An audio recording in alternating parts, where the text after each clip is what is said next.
बिस्मिल्लाहिर्रहमानिर्रहीम। हम अपनी इस वीडियो में ADHD चेकलिस्ट के बारे में इंफॉर्मेशन लेंगे। दरअसल ADHD is the abbreviation of attention deficit hyper activity disorder. और ये जो एक आप देख सकते हैं कि ये एक ब्रीफ सी चेकलिस्ट है। इसका ऑब्जेक्टिव किसी भी सूरत में डायग्नोस करना नहीं है, बल्कि इसकी बेस पे हम ADHD के स्टूडेंट्स को, बच्चों को स्क्रीन कर सकते हैं और फर्दर फिर हम उनको फर्दर असेसमेंट के बाद डायग्नोस कर सकते हैं। तो इसमें ये एक बहुत ही क्विक सा इफेक्टिव टूल है, हाईली रिलायबल है, वैलिड है और हमें बहुत सारी क्लिनिकल सेटिंग में, स्कूल सेटिंग्स में इसका इस्तेमाल नजर आता है। ये फॉर्म आपको अवेलेबल हो सकता है। इस फॉर्म में आपने करना ये है कि जो भी आपका क्लाइंट है उसका नाम लिखें, डेट ऑफ बर्थ लिखें। डेट ऑफ बर्थ का ऑब्जेक्टिव ये होता है कि हम उसकी एग्जैक्ट एज जो है उसको अंडरस्टैंड कर सकें, और जो साइकोलॉजिस्ट इसको कंडक्ट कर रहा है उसका आपने नाम लिखना है। इसके साथ इम्पॉर्टेंट ये चीज़ है कि आपको मालूम होना चाहिए कि ये जो आप इन रिस्पॉन्सेस पे जवाबात देंगे वो जवाबात किस वक्त की ऑब्जर्वेशन है, क्योंकि इसमें दो तरह की ऑब्जर्वेशन हो सकती हैं। एक को हम कहते हैं retrospective assessment of the child symptoms, और एक हम कह रहे होते हैं कि उसकी करंट सिम्टम्स क्या हैं और क्या इस वक्त वो कोई मेडिकेशन ले रहा है। आप अगर उसकी रेट्रोस्पेक्टिव असेसमेंट कर रहे हैं तो आप इस वाले चेक बॉक्स को टिक कर सकते हैं, और अगर आप करंट सिम्टम्स की बात कर रहे हैं तो आप इस चेक बॉक्स को टिक कर दें। ये ज्यादा इंपॉर्टेंट होगा जब इसको हम स्क्रीनिंग पर्पस के लिए लेके चल रहे होंगे। अगर आप इसको देखें तो यहाँ आपके पास इन सिम्टम्स की 3 कैटेगरीज हैं। एक्टिविटी या इम्पल्स से रिलेटेड है, और जो थर्ड वन है वो ऑपोजिशनल डिफेंड डिसऑर्डर से मुतल्लिक है। इनको आपने 1 बाय 1 बच्चे को, जिस भी बच्चे की आप असेसमेंट कर रहे हैं उसके पॉइंट ऑफ व्यू से इन स्टेटमेंट्स को पढ़ना है, और आपने बच्चे की सिम्टम्स के अकॉर्डिंग मखसूस जो एक चेक बॉक्स है वहां टिक करना है। ये अगर आप देख सकते हैं कि ये सबसे पहला जो एक आइटम है, fail to give close attention to details, careless mistakes. अगर ये स्टेटमेंट आप जिस भी बच्चे के बारे में ADHD की एक स्क्रीनिंग करना चाहते हैं, आप उस बच्चे को जहन में रखते हुए इस स्टेटमेंट को रिव्यू करेंगे और आप देखेंगे कि उसमें ये सिम्टम किस लेवल की पाई जाती है। अगर तो आप समझते हैं कि उसमें बिल्कुल मौजूद नहीं है, नॉट एट ऑल, तो आप यहाँ टिक कर सकते हैं। अगर आप कहते हैं कि समवट, किसी हद तक है, तो आप ये सेकंड चेक बॉक्स में टिक कर सकते हैं। प्रीटी मच है तो थर्ड में कर सकते हैं, और अगर वेरी मच है तो फिर आप ये फोर्थ वन चेक बॉक्स में उसको टिक कर सकते हैं। एक चीज का ध्यान रखिएगा कि एक वक्त में एक सवाल के जवाब में सिर्फ एक चेक बॉक्स के अंदर ही आप टिक कर सकते हैं। 1 बाय 1 हर आइटम को, यानी हर सवाल को आप पढ़ेंगे, बच्चे को जहन में रखेंगे और उसके बिहेवियर के मुताबिक आप इन चारों खानों में से किसी एक को टिक कर देंगे। और इस तरह से आप ये देख सकते हैं कि जो आपका फर्स्ट असेसमेंट है उसे आप कंप्लीट कर लेंगे। इसी तरह फिर आप सेकंड पोर्शन पे आ जाइए, जो इसका दूसरा हिस्सा है, उसको आप देख सकते हैं, और वहाँ हर आइटम को देखते हुए बच्चे के मुताबिक आप देख सकते हैं कि उससे मखसूस आप कहाँ रेट कर रहे हैं। क्या उसमें ये खास तरह की सिम्टम्स बिल्कुल नहीं है, कुछ हद तक हैं, बहुत ज़्यादा हैं, या बहुत ही ज़्यादा हैं। तो इस तरह आप इन तीनों एरियाज को फिलअप कर लेंगे। इसके बाद इसकी स्कोरिंग का मरहला है। फॉर एग्जाम्पल, हम अगर इसको आपके सामने हल करते हैं तो हमारी कोशिश होगी कि थोड़ा सा हम आपको इसके बारे में बता दें कि ये किस तरह से होगा।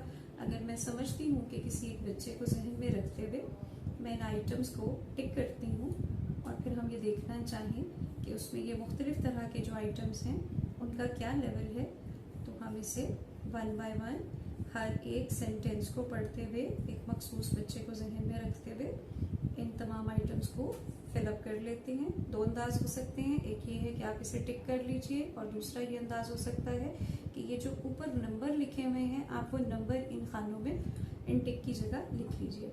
मैं इसमें से इसी को फॉलो कर रही हूँ कि मैं इसको टिक कर रही हूँ।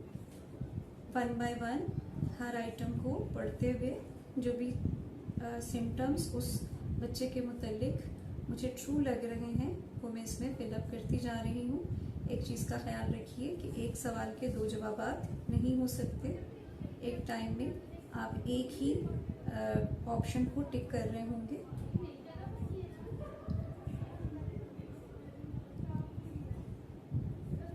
राइट, अगर आप ये तमाम जो भी सवालात हैं उनको आप हल कर लेते हैं तो अब आप इसकी स्कोरिंग का जो पोर्शन है उसे कंप्लीट करना है। अब आप ये देख लीजिए कि जो आपके पास डिफरेंट नंबर्स हैं उनमें कितने टिक हैं। पहला जो पोर्शन है, अगर हम अटेंशन की बात करें तो हमारे पास 1 2 3 सवालात ऐसे हैं जहां बच्चे को 1 नंबर मिला है। तो हम यूं कर सकते हैं कि 1 मल्टीप्लाई बाय 3। फिर उसके बाद आप देख सकते हैं कि जो 2 रेटिंग में आए हैं वो कितने सवाल हैं, 1 2 3 4 एंड 5, यानी 2 की रेटिंग पे 5 क्वेश्चंस आए। और आपका टोटल स्कोर क्या हो जाएगा, 3 multiply by 1 is equal to 3 plus 5 multiply by 2 is equal to 10। It will be equal to 13/9। अब आपने करना ये है कि 13/9 को सॉल्व कर लेना है। 13 divided by 9 and then we will get 1.4। अगर आप देखें तो इसी फॉर्म पे आपके लिए क्राइटेरिया भी मौजूद है कि अगर आपका स्कोर 6 डिवाइडेड बाय 9 से ज़्यादा है तो आप ये समझ सकते हैं कि बच्चे में फिर अटेंशन डेफिसिट का इशू मौजूद है।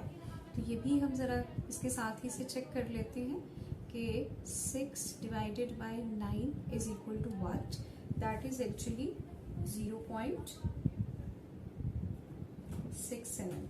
अगर आप अपना स्कोर देखें तो आपके पास 1.4 है, जो हर सूरत बड़ा है 0.67 से। इसका मतलब है कि जिस बच्चे को हमने असेस किया है उसका अटेंशन के डोमेन में डेफिसिट हाई लेवल का है, यानी उसमें ज़्यादा अटेंशन डेफिसिट पाया जा रहा है। इसी तरह से हाइपर एक्टिविटी के ऊपर आप अपने सवालात को काउंट कर सकते हैं। आप देख सकते हैं कि 2 सवाल ऐसे हैं जो कि 0 लेवल पे रेट हुए हैं। इसका मतलब है 0 मल्टीप्लाई बाय 2, देन 1 पे भी 2 ही सवाल हैं, यानी ऐसे 2 सवाल हैं जिन पे 1 स्कोर है, यानी 1 मल्टीप्लाई बाय 2। और हमारे पास 3 सवाल हैं जिन पे 2 का स्कोर है, यानी 2 मल्टीप्लाई बाय 3।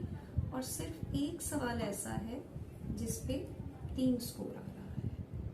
राइट, यानी इसको मैं एक दफा फिर दोहरा देती हूँ कि हमारे पास हमने क्या किया है कि डिफरेंट सवालों को टिक किया है। 2 स्टेटमेंट ऐसे थे जहां जिस बच्चे को हम ऑब्जर्व कर रहे हैं उसमें हमें इन 2 सवालात पे ये पता चला कि उसमें ये सिम्टम्स बिल्कुल मौजूद नहीं हैं, यानी 2 सवालों पे उसने 0 स्कोर किया है। तो हमने 0 मल्टीप्लाई बाय 2 कर दिया। 2 सवाल ऐसे थे जहां समवट की स्टेटमेंट आ रही थी, यानी उस बच्चे में ये सिम्टम्स किसी हद तक मौजूद हैं, तो किसी हद तक पे हम उसे 1 नंबर देंगे। 1 मल्टीप्लाई बाय 2 का मतलब है कि 1 नंबर हमने उसे दिया है, एक नंबर दिया है 2 सवालात पे। और इसी तरह हमारे पास 3 सवाल ऐसे हैं जिन पे के जो रेट करने वाला था उसने उस बच्चे की सिम्टम्स को रेट किया है कि ये 3 ऐसी सिम्टम्स हैं जो काफ़ी ज़्यादा इस बच्चे में मौजूद हैं। तो हमने फिर ये काफ़ी ज़्यादा के लिए हम 2 स्कोर दे रहे थे, 2 मल्टीप्लाई बाय 3, यानी कि 3 सवालों पे उसे 2 स्कोर मिला है। और सिर्फ 1 सवाल ऐसा था जहाँ पे इस बच्चे को स्कोर मिला है वेरी मच का, तो हमने उसे 3 स्कोर दिया है फॉर 1 क्वेश्चन। ये टोटल हमारे पास इसके स्कोर्स आ गए। 1 multiply by 2 is equal to 2, 2 multiply by 3 is equal to 6 and 3 multiply by 1 is equal to 3।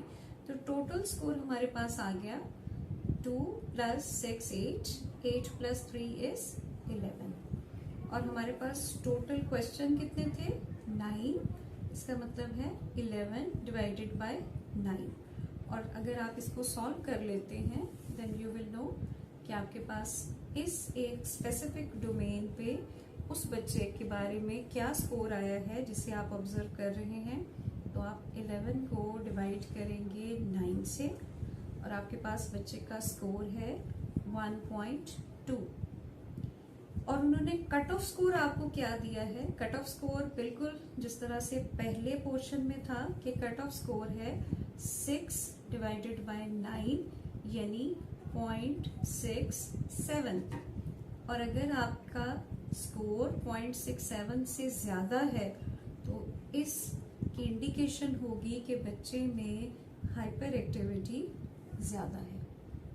आप देख सकते हैं कि हमने जिस बच्चे की ऑब्जर्वेशन ली है उसका सेकंड डोमेन पे स्कोर आया है एवरेज स्कोर 1.2 जो ग्रेटर है कट ऑफ स्कोर से। तो इसका मतलब ये हुआ कि इस बच्चे में अटेंशन डेफिसिट भी ज्यादा है और इस बच्चे में हाइपर एक्टिविटी भी ज्यादा है।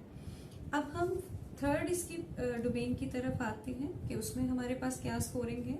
आप देख सकते हैं कि 3 सवालात ऐसे हैं जहां पे ऑब्जर्वर ने बच्चे की सिम्टम को 1 पॉइंट पे रेट किया है, यानी हम कह सकते हैं कि 1 स्कोर मिला है 3 सवालों पे। और फर्दर आप देख सकते हैं 1, 2, 3, 4 यानी 4 सवालों पे उसे 2-2 स्कोर मिले हैं। तो आप इसे 2 मल्टीप्लाई बाय 4 के तरह से भी इंडिकेट कर सकते हैं।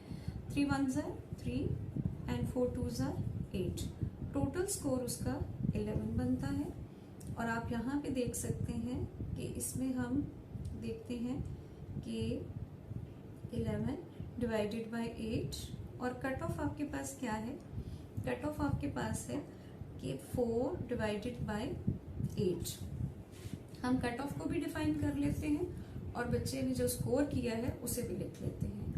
4 divided by 8 is equal to 0.5। ये आपका कट ऑफ स्कोर है और अगर इससे ज्यादा स्कोर आता है तो उसका मतलब है कि बच्चे में थर्ड डोमेन में भी डेफिसिट मौजूद है। तो आपके पास उसका स्कोर आया है 11 divided by 8 that will be equal to 1.37। तो इसका मतलब ये हुआ कि जिस बच्चे की हम ऑब्जर्वेशन ले रहे थे तीनों डोमेन में उसका स्कोर कट ऑफ स्कोर से हाई आ रहा है।